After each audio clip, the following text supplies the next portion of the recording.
Alright, all systems seem normal. Radiation levels are safe. Engineering power cells look good. Ugh, damn space debris. And finally, curmudgeonly judge is curmudgeonly as always. Damn straight. Wait. Alright, good, we're still at green alert. Now then, the magic soda materializer was, this button? Ugh, damn these digitless hoofs. Yes, I have an order of magic soda with no fizz for a Mr. Pony Roddy. What's it? What? Huh? Hey, this isn't the Sydney Opera House, and this ain't my uniform. Oh great, another stowaway who looks oddly familiar. Judge, we're moving to red alert. Mr. Code, are you absolutely certain? It does mean changing the bulb. Oh, forget it. Wait, am I in a... Oh no, not another courtroom! Oh dear Celestia, it's Thespio versus Berry Big Circus all over again! The crazed stallion who fought all those midget clowns? At last? Wait, what? Hey, nearly half of them were normal stallions. I mean, nothing. You didn't hear anything from me. Hey, wait a minute. You're MasterCode, aren't you? Ace Analyst? I see my reputation precedes me. What gave it away? Was it me being extremely good looking? Not really. I kind of recognized you from a description a friend of mine gave to me. Oh, any pony I know? Well... So, Toon, how was your day? Oh, it was swell if you forget the fact that you were, teleported into a courtroom, nearly shot at, and almost eaten by a monster, all because of some jerk with a green mane and a blue suit on his stupid little spaceship, the whatever it was. So, you know what? I'm just peachy. Yeah, I know what you mean. I'm just walking down the street and all of a sudden the portal to hell opens up and I'm being chased down by a bunch of demons. God, I hate Tuesdays. Even light years away, he still manages to piss me off. Well, it'll be a while until the teleporter's fully recharged, so why don't we take a little bit of time and look at Princess Spike? What do you say? Well, I suppose given the fact I'm practically a temporary hostage here, I guess I... Wait, what did you say? Princess Spike? Oh... This is going to be a blast. Well, that doesn't sound ominous at all. Then let's begin the cross-examination. The Grand Equestrian Pony Summit begins in Canterlot as hosted by Princess Twilight Sparkle. Hold it! So the episode begins... Hold it! But we just started! Exactly. Not even a minute or so in, and we already come across our first problem. We start off at an event called the Grand Equestria Pony Summit, with representatives coming from all across Equestria, and the sole planner for this really important event? None other than our very own Twilight Sparkle. So, you mean to tell me that Twilight put together this very important summit all by herself for many sleepless nights right before it was scheduled to happen? Okay, I understand that our newly appointed princess, and I use that term very loosely, she needs to learn how to do big princessy things. And yeah, good on her that she took on this big workload all by herself. But come on, really? An event this big should at least warrant help from the other more experienced princesses, or at the very least a backup planner, maybe assistance from either Applejack, Rarity, or even Sea Swirl. Having personally staffed at a few conventions before, it takes a lot more than just one person to put this all together, and it takes months upon months of planning.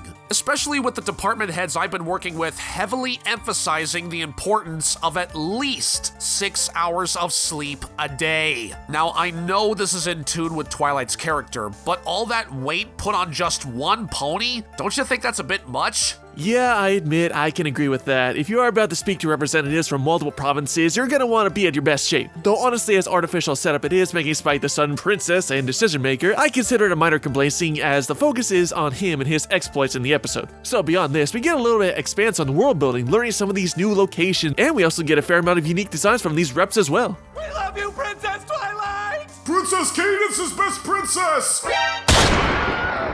Anyway, Spike's new mission is to make sure Twilight is rested for her meetings. You know, throughout the series, Spike is constantly the punching bag, the butt of the joke. But then those moments, like in Lesson 0, are scenarios that show him at his best. No matter what the task is, big or small, he will remain loyal and stand by the side of Twilight and her friends. Those traits and his positive attitude are some of the aspects I admire most about his character, and it's one of the strongest elements of this episode. I agree. Spike's best quality is definitely his chivalry. Even in universally despised episodes like Spike at Your Service, it shows that once he's given a task, he'll see it through to the very end with no thank yous needed afterwards. Between seasons 4 and 5, I wished for the better for any future Spike episodes. I absolutely loved Inspiration Manifestation, and after getting past the questionable moments, I learned to appreciate Equestria games. And even for all of its flaws, Spike is in top form in today's episode. However, the one thing that triggered a bunch of red flags to me was hearing that this was gonna be a "let nothing disturb character X while he or she sleeps" kind of story. From that moment, I had a sinking feeling that this was gonna hurt. I don't know about you, but I personally can't stand these kinds of plots. Oh, make sure nothing goes wrong for her on this very important day. Yeah, why not just have some random guy in the background screaming, "Just letting you know everything's gonna go wrong!" That's why I'm not a fan of other shows that continuously exploit this trope. Drake and Josh being a prime example. Everything and everyone around them just wants to see them fail for pretty much no reason. And believe me, it gets really old really fast. What can possibly go wrong? Did someone call my name? A pox on you, vile demon! Who the hell was that? Oh, just some guy that continuously refuses to die. Anyway, Spike then goes to the lookout for any possible disturbances. Not on my watch. Spike, just close the window. Common sense, brother. Admittedly, this is the episode's most obvious glaring problem. Just approach the window. You know what to do from there, brother. Jesus! This is a kid's show, for crying out loud! Yeah, wow, how did this get past the Hasbro censors? Meanwhile, dealing with other nuisances, the delegates begin asking Spike, or Twilight, for advice. And based on the impromptu conflict, he actually made a rather rational decision of the reps sharing the room. Since this is a summit of promoting these delegates' cultures, this gives them more personal networking opportunities. Though this is another minor problem I have with the episode, being that the delegates are kind of idiots, which is kind of the norm for the show, where the character of the crowd is irrational or stupid. These ponies are supposed to represent their home provinces, promote economical development, and show that their provinces are places that others will want to expand businesses and network with. Yet they all demonstrate how hastily they react to situations or are hurt because another took their seat. It's then I kind of doubt the validity and the prosperity of the city. Again, that's the way the character of the crowd has always been portrayed on this show, so by this point, I've come to accept this as a norm. Take that! All right, now I called for a meeting, not a mob scene. Minor problem? I'm sorry, this is anything but minor. These delegates act completely stupid throughout the whole episode. I mean, do these stereotypes seriously need to be re-educated on how to share a room? Also, is this fluffy bucktooth McSlimlegs pony seriously getting upset because an old friend of his took his seat? Friend took your seat? Big deal. Why don't you just... No offense, but I don't need some random dragon's opinion. Objection! Okay, first off, that's speciesist. Second, you're talking to Twilight's personal scribe slash messenger boy for Princess Celestia. He practically is Twilight. And also, I like to present the court Exhibit A. Take that! The crystal statue honoring Spike's heroic deeds from Equestria games. Okay, I can take Canterlot not knowing much about what goes on in the Crystal Empire and news may not travel as quickly, but these delegates are practically walking all over the one sole being who single-handedly provided the one tool needed to help save the entire empire from the ponified version of Hexus from Fern Gully. So yeah, sorry buddy, you better get on the ground and kiss his friggin' claws! Objection! Your Honor, I present my attorney's badge. And what exactly does that prove? It's shiny. You've got nothing, don't you? Arrgh! Mr. Code, please proceed. Get on with it. Alright. Afterwards, Spike is faced with a montage of decision making, and again he appears to be making some rational, reasonable decisions on Twilight's behalf. He's been Twilight's assistant long enough that he knows how she operates, and dealing with her over-anxiety and OCD nature over the years, he can easily deal with these difficult reps. Another great trait is Spike's generosity as he helps Twilight by attending these mundane meetings just to make sure she isn't stressed upon awakening. Admittedly, from a royalty and event perspective, it would have been better for Twilight to meet these delegates. However, if Spike had gone and woken her, she would not have been in the best of mind, and could have resulted in some crazy, wacky decision that would be worse than Spike filling in for a political leader. Attach it specifically to the Kumbarashnigam Agamalufitstim. Besides, Spike filling in makes sense anyways because scheduled meetings would constantly be pushed back, waiting for Twilight, and thus make more of a mess. Hold it! That also presents another major issue I have with this setup. Why do all the delegates seek approval and advice from Princess Twilight, and only Princess Twilight? Okay, yes, Twilight was solely responsible for organizing the event, but they do realize there are 3 other princesses with the exact same authority, right? You mean to tell me that the other princesses didn't have any hoof in planning the summit and left it all to Twilight alone? Okay, I get the need to let her be able to rule over a kingdom properly and plan big things like this responsibly, but they could have at least shared taking Twilight's place while she was resting. This was just as big of a contrivance as keeping Princess Luna out of a Canterlot wedding. Where the hell are they? In the Caribbean or something? In fact, I recall one delegate shouting, "We love all the princesses!" And if I may, I'd like to present to the court Exhibit B. Take that! Princess Cadence. As the episode progresses, we see Cadence catching up with Spike as he's doing all of Twilight's duties, and catching on that Spike possibly might be milking his position of power. Yeah, okay, Cadence, honey, you think maybe you could show up and actually do something? All you're practically doing is inadvertently stroking Spike's ego, which we'll talk about later. Cadence eventually questions him about taking advantage of his role, and here this sudden demeanor shift is just rather jarring. You're not enjoying speaking for Twilight a little bit? Enjoying it? No way. At no time before this did Spike show any inkling of an ulterior motive. He's been legitimately wanting to help Twilight, helping her rest and relieve her stress. Cadence was the one who actually implanted that idea in his head. Way to go, Crystal Princess. Though admittedly, the stuff he does take advantage of is minor and realizes his mistake early on. And even after making all the decisions he's done today, there's been no major negative repercussions.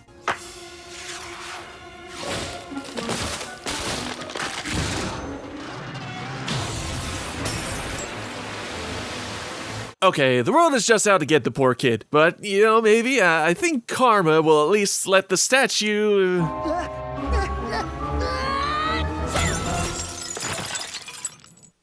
want to just burn his house down while you're at it? Maybe screw his mom in the smoldering ashes while you sell copies of the video in the school cafeteria? Okay, taking into account the trees, the main, the polo game, this was simply a freak accident with a random series of Rube Goldberg-esque reactions happening. Dragon sneeze trees along with the water main should have been problems noticed and taken care of weeks ago. I really can't blame him for this outcome. Okay, I'm sorry, but dragons sneeze trees? Are you freaking serious? What is the point of them? We've seen no other instance of them anywhere else in the show. We have no idea what their use is other than what's in their name. Are they a defense for when a dragon attacks? I don't know. That's never explained, nor why they need to be planted. The moment they appeared on screen, they just reeked of plot device. If anything, it's an even more obvious plot device than Poison Joke and almost just as infuriating. And also, yeah, that water main should have been fixed ages ago. It's a public safety hazard and Spike honestly should have known better. The construction pony was completely in the right to protest. We know Spike's doing this for Twilight, but come on. You have a sleeping princess in order to have a successful summit versus possibly flooding all of Canterlot. I don't think you want Twilight sleeping with the fishes now, do you? Yeah, dragon sneeze trees are a pretty contrived element, but then again, it's so stupid. I think the show is self-aware and just rolls with it, and you can tell just by the sheer amount of obvious artificial climax building, with all these strange elements and mishaps that just so happen to be occurring on that one day, almost like something out of a sitcom. Later after that cacophony, the angry mob shows up demanding blood.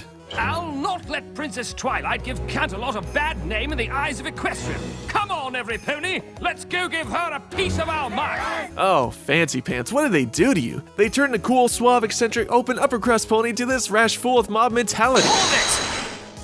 I could get used to saying that. Anyways, this is probably the lowest I've seen all the town's ponies go in the entire series. I mean, wow. They clearly don't know the definition of treason.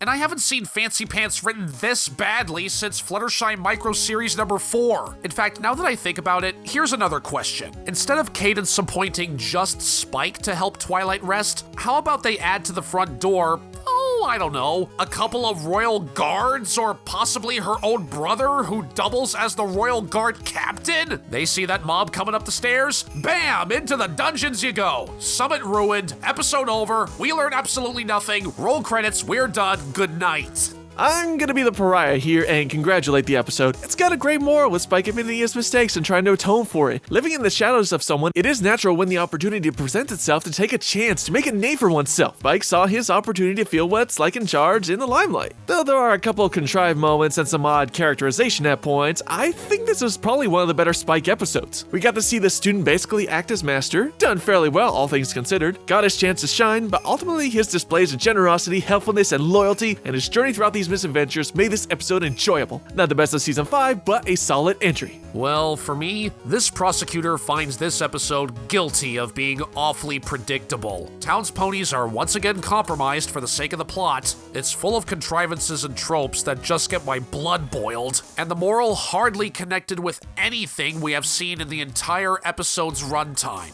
However, I'll give it a pass for keeping Spike in character. We already know Spike's greatest qualities, but this is another episode that doesn't do anything new with them. By all means, it's not god-awful, but it's not particularly good either.